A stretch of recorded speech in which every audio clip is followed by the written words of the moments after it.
Ladies and gentlemen, a warm welcome to Tiffany Teo in action against Ritu Phogat at One Championship 161.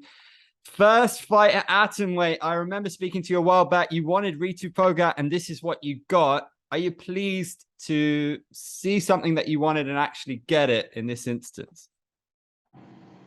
Yeah, I was really happy that Ritu accepted the challenge after the call out, and really thankful for that also. And I'm also excited to be making my debut at atomweight. Yeah.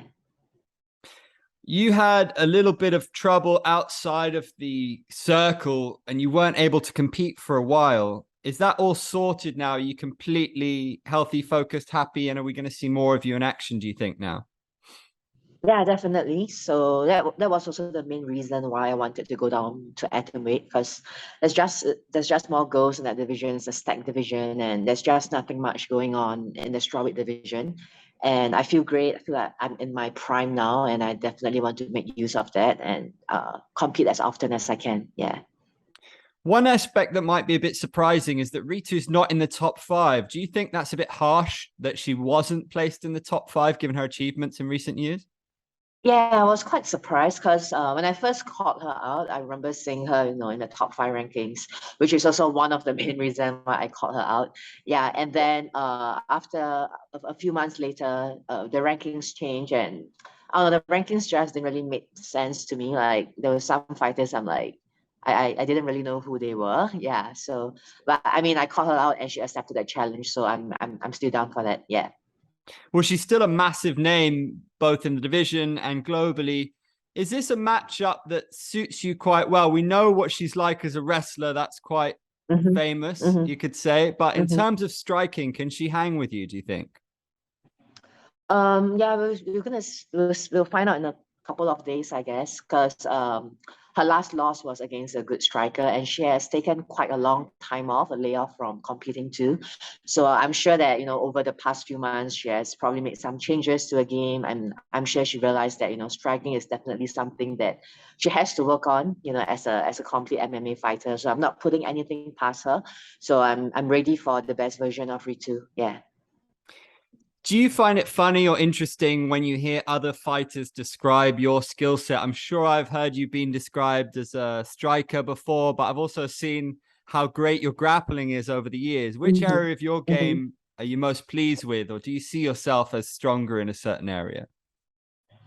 I see myself as a complete MMA fighter. I don't classify myself as like, a striker or a grappler or a wrestler, because I feel like that's the beauty of MMA, right? You have all these different disciplines that you can put together and make it into like an art on its own. So I don't see myself as more of a grappler or more of a striker. I just try to blend everything together and put it into a complete MMA as a sport. Yeah.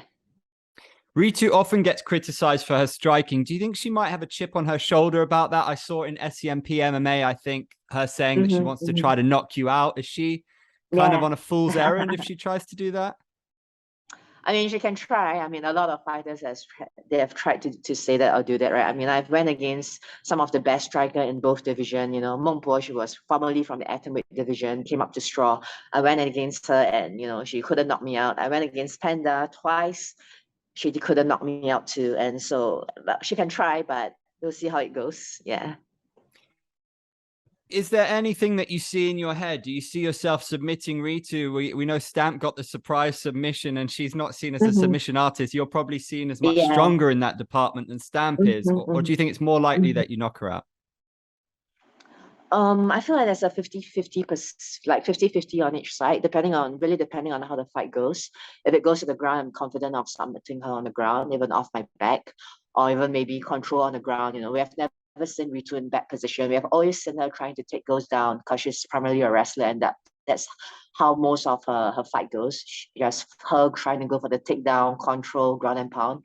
But the interesting thing is we have never seen any girls trying to take her down. So we don't really know how she's going to react when she's being put in a back position when she's on the back. Yeah. So I do see an opening on that. And for the striking part, yeah, I'm confident of having a KO or a TKO stand up. Yeah. How intrigued are you as a competitor to actually go up against her wrestling and show off your own wrestling or grappling style? Yeah, I'm really excited for that because it's funny, right? So every time I fight, if I fight a grappler, people think that I'm a good striker. When I fight a striker, they think I'm a good grappler.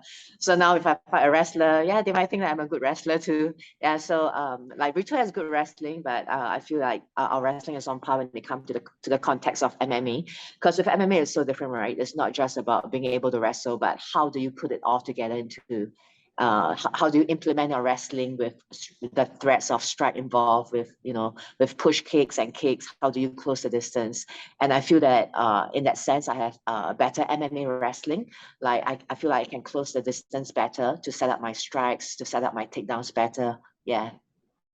Are you having more fun with MMA now? I think I started interviewing you many years ago, and your attitude was Mm-hmm. pretty much whoever they give me, I will fight. But it seems Mm-hmm. like maybe you're having more fun and maybe strategizing with your coach more about who the best opponent for you is in terms of your career. Yeah, definitely. So I feel like timing is timing is everything, right? Like just so when I first started off as an MMA fighter, I was really raw as a fighter. Like my skill sets they were very beginnerish, and I was kind of just comfortable with just striking when I first started. And now over the years, I feel like I have improved my skill set in different disciplines, not just striking, in terms of grappling, in terms of wrestling. And now I'm starting to be able to put everything together, and it's kind of more fun in that sense because I can do everything. So I don't really care who I fight. I just know that with good strategizing and game plan, I'm confident of winning all any fights that is put in front of me. Yeah. The big one championship news today is that Eddie Alvarez has parted ways with the company. As a someone who's covered the sport a long time, I'm disappointed he never fought Christian Lee. That was the fun fight that I really Yeah, wanted to see. definitely. A lot of fans hmm also. Were you surprised to see Eddie leave? yeah, honestly this I just heard about it when you just told me. Yeah. Yeah, I'm surprised that I thought the Christian Lee fight would happen because they have been kind of trying to build it up for a bit and they were both interested to fight each other too. Yeah. In the same way, we've talked a lot about you fighting Angela Lee, and I'll be Mm-hmm. disappointed if that never happens. Is that a fight, do you think, that you need to push for? Obviously, she's holding the belt and she's fighting the Mm-hmm. Panda next at strawweight. Mm-hmm. Are you Mm-hmm. going to be calling her out after this fight if you win, or is it another fight necessary to get that one? 100% I'm calling her out. Yeah. So it's the main reason why I'm dropping down to atomweight too. So it's interesting that she's fighting for the belt at strawweight because honestly, it didn't really make any sense to me. I mean, she got her ass kicked in strawweight. She lost to Michelle. She lost to Panda. I don't even know if she's ranked in the strawweight division. And now she comes back and she's fighting for the belt at the strawweight division. And I'm sure Panda has the exact sentiments as me. Like it just didn't make sense, I guess.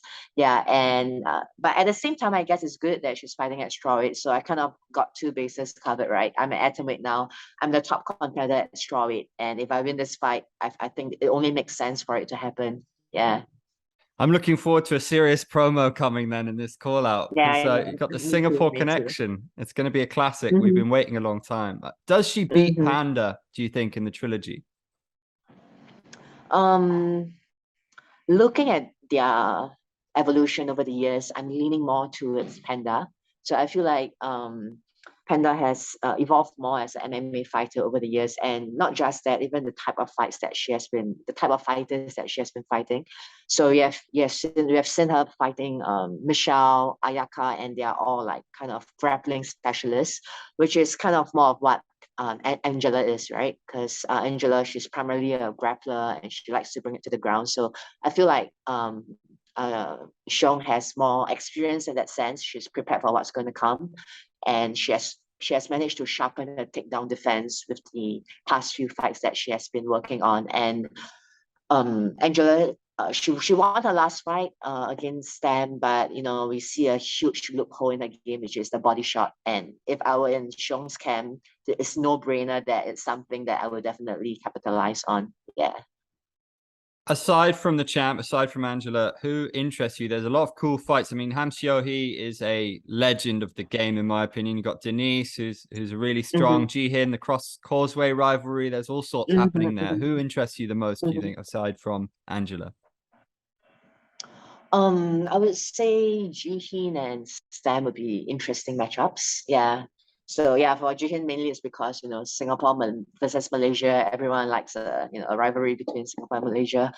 And Stam also because she's one of the top contenders and she's a really decorated striker, and yeah, she's been improving a lot over her past few fights to evolving her game in grappling. So I think that would be an interesting matchup too. Yeah.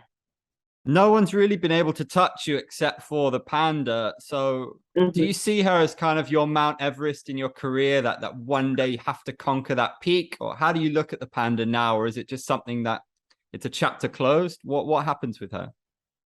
Well, I truly believe that third time will be the charm. Yeah, because the last fight, after going back to review the fight, I thought that it was a really close fight, and I made a mistake of wearing a white rash guard. I think the judges just don't really like to see too much blood.